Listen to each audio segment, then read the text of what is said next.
पुरानी पेंशन की बहाली के मुद्दे पर आंदोलित सरकारी कर्मचारियों ने अब एक और नए ऐलान के साथ केंद्र की नरेंद्र मोदी सरकार की मुश्किलों को बढ़ा दिया है। दरअसल पुरानी पेंशन की बहाली के मुद्दे पर आंदोलित सरकारी कर्मचारियों के प्रतिनिधियों ने यूपीएस यानी कि यूनिफाइड पेंशन स्कीम के खिलाफ बुलंद आवाज कर दी है। उन्होंने कहा कि यूनिफाइड पेंशन स्कीम के खिलाफ सरकारी कर्मचारी अब लगातार आंदोलन करेंगे और राष्ट्रव्यापी आंदोलन करके यूपीएस को वापस करवाने की कोशिश करेंगे।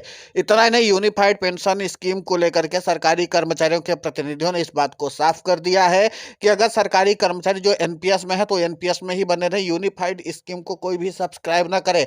अगर कोई भी कर्मचारी यूनिफाइड पेंशन स्कीम को लेगा ही नहीं, उसको स्वीकार ही नहीं करेगा, तो जाहिर सी बात है कि इस पेंशन प्रणाली को सीधे सीधे वापस लेना ही पड़ जाएगा।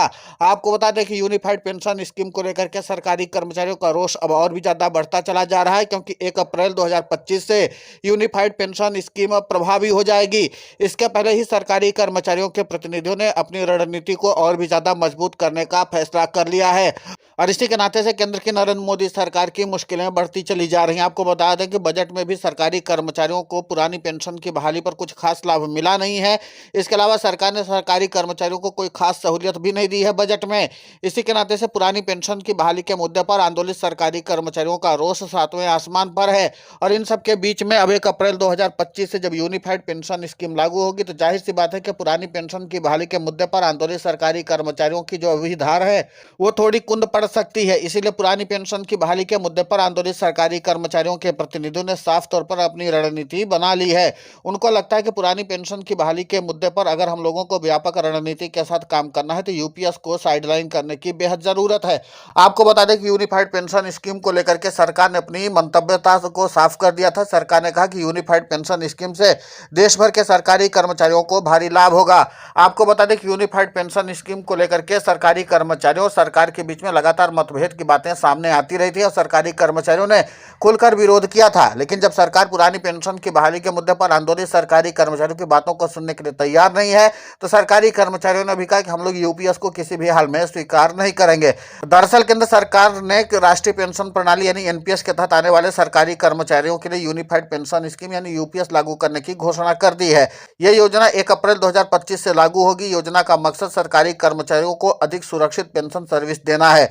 सरकार के जारी नोटिफिकेशन के अनुसार एक बार कर्मचारी यूपीएस का ऑप्शन चुन लेता है तो वो एनपीएस में वापस नहीं जा सकेगा। ये योजना केवल केंद्र सरकार के कर्मचारियों के लिए नहीं बल्कि राज्य सरकारें भी चाहे तो इसे अपने कर्मचारियों के लिए लागू कर सकती हैं।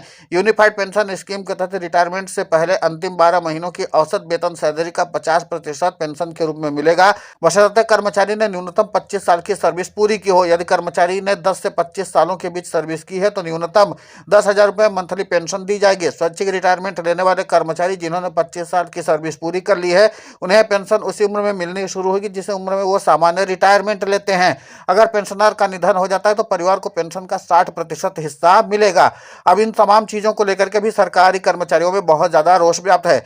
वहीं सरकार ने स्पष्ट किया कि पेंशन, पारिवारिक पेंशन और न्यूनतम पेंशन को महंगाई राहत से जोड़ा जाएगा। इससे यह फायदा होगा कि पेंशनर्स पर महंगाई का असर नहीं होगा। रिटायरमेंट के समय कर्मचारियों के ग्रेच्युटी के अलावा एक अतिरिक्त अमाउंट भी मिलेगा। यह अमाउंट हर 6 महीने की पूरी हुई सर्विस पर बेसिक सैलरी महंगाई भत्ते पर 1/10 हिस्सेदारी होगी और इसी के साथ इस एकमुश्त अमाउंट का पेंशन पर कोई असर नहीं पड़ेगा। आपको बता दें कि यूनिफाइड पेंशन स्कीम के तहत 2 फंड बनाए जाएंगे। एक व्यक्तिगत कॉर्पस, इसमें कर्मचारियों केंद्र सरकार का बराबर योगदान होगा। दूसरा होगा पूल कॉर्पस, इसमें सरकार अतिरिक्त योगदान देगी। कर्मचारियों की बेसिक सैलरी प्लस महंगाई भत्ते यानी डीए का 10% योगदान होगा जिसे सरकार समान अनुपात में जमा करेगी। इसके अलावा सरकार अतिरिक्त 8.5% योगदान पूल कोष में देगी। निवेश के भी ऑप्शन होंगे। कर्मचारियों को अपने पर्सनल कोष के लिए निवेश का ऑप्शन चुनने की भी स्वतंत्रता होगी। यदि कोई कर्मचारी ऑप्शन नहीं चुनता तो pension fund regulatory and development authority यानी पीएफआरडीए के तहत तय डिफॉल्ट निवेश में योजना लागू होगी। अब आपको बता दें कि ये तमाम जो चीज़ें हैं उनमें से सरकारी कर्मचारियों के रोष का एक और कारण ये है कि सरकारी कर्मचारी का कि अगर कोई कर्मचारी स्वैच्छिक तौर पर रिटायरमेंट लेता है तो उसको रिटायरमेंट के साथ ही पेंशन मिलनी चाहिए। जबकि यूनिफाइड पेंशन स्कीम में सबसे बड़ी समस्या तो यही है कि जब सरकारी कर्मचारी जो स्वैच्छिक रिटायर हो भी गया उसको पेंशन का लाभ तब मिलेगा जब वो रिटायर होगा, यानी जो सामान्य साल में रिटायर होते हैं उसमें।